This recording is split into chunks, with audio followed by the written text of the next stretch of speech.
सत्संग से सोधी आवे, नहीं जीव 84 में जावे। सत्संग से सोधी आवे, नहीं जीव 84 में जावे। अब मेटो द्वेष और राग, हो राग या उम्र बतेरी जाली। अब मेटो द्वेष और राग, हो राग या उम्र बतेरी जाली। तो अब हम दास उस प्रसंग पर आता है कि जिन धर्म गुरुओं को हम यथार्थ ज्ञान युक्त मानते थे, विद्वान मानते थे, उन्होंने क्या ज्ञान बताया और हमारे सदग्रंथ क्या बताते हैं, ये निर्णय दास कर रहा है। और इसके बीच में कोई अपने तरफ से कुछ मिलावट नहीं। जो सत साधना वो सदग्रंथों में लिखी है, और जिससे मोक्ष होता है वो सदग्रंथों में लिखा है। जिससे जीव के आने वाली आपदाएं कटती है, समाप्त होती है, वो भी सदग्रंथों में लिखा है। और उससे हटकर जो हम साधनाएं कर रहे हैं उससे कोई लाभ होने वाला नहीं, ये भी प्रमाणित कर रहा है। अब प्रसंग चल रहा है कि पवित्र हिंदू धर्म के धर्मगुरु आदि शंकराचार्य जी का उस समय जन्म हुआ जिसमें यह जैन धर्म बहुत फैल रहा था। और यदि उस समय आदि शंकराचार्य जी नहीं आते तो पूरा भारतवर्ष भी चीन की तरह नास्तिक हो जाता, कम्युनिस्ट बन जाता। अब चीन का नास्तिक होने का कारण क्या है कि महात्मा बुद्ध एक पुण्यकर्मी प्राणी थे और वे विष्णु लोक से आए थे, स्वर्ग लोक से आए थे। अब जो स्वर्ग में सुविधाएं हैं उनको यहां कहां, आत्मा के अंदर वो कसक रहती है।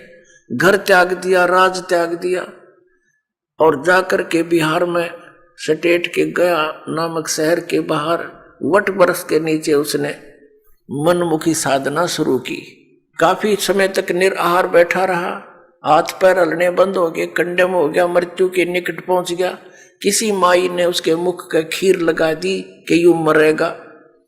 कई दिन हो गए कुछ खाया ना पिया, तो उसने धीरे धीरे वह चाटनी शुरू कर दी। पहले दिन 10-20 ग्राम, अगले दिन 50-60 ग्राम, तीसरे दिन आँख खुल गई और उठ कर चल पड़ा।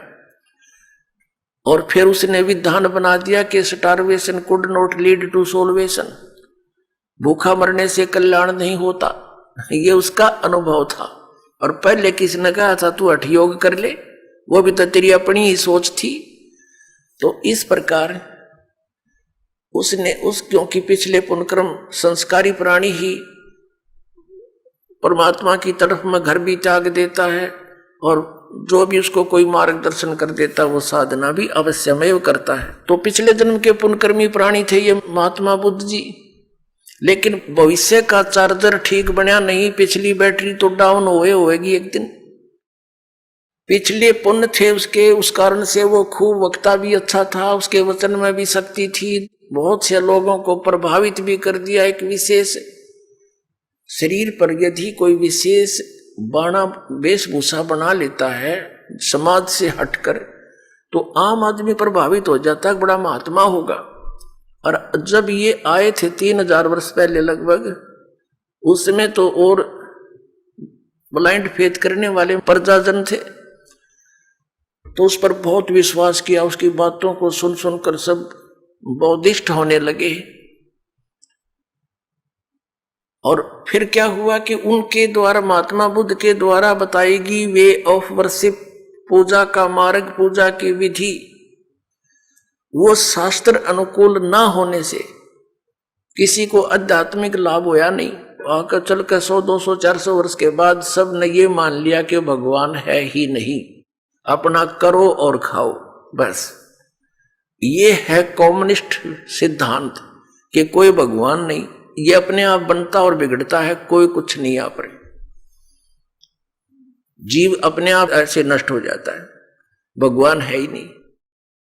ये तो चलो उनके सोच है, बाकी यथार्थ ज्ञान इससे बहुत भिन्न है। उस समय जो महात्मा बुद्ध का जो बुद्ध धर्म फैल रहा था, आदि शंकराचार्य जी का जन्म हुआ।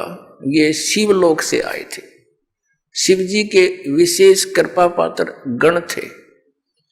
ये केवल 32 वर्ष रहे थे और 32 वर्ष के अंदर ही इन्होंने 10 प्रकार के सन्यासी तैयार किए और 4 ऐसे मठ बना दिए, पीठ बना दी और उन पर निर्धारित कर दिए 4 अपने सुयोग्य शिष्य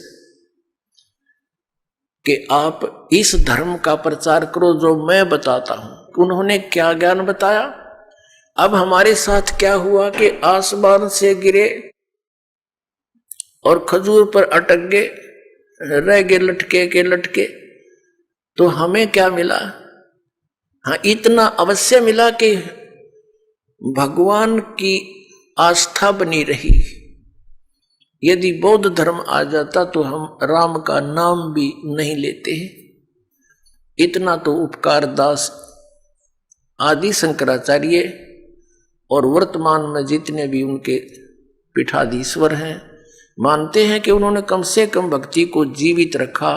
लेकिन कहते हैं ना, वो थोथा भूस ही कूटते रहे।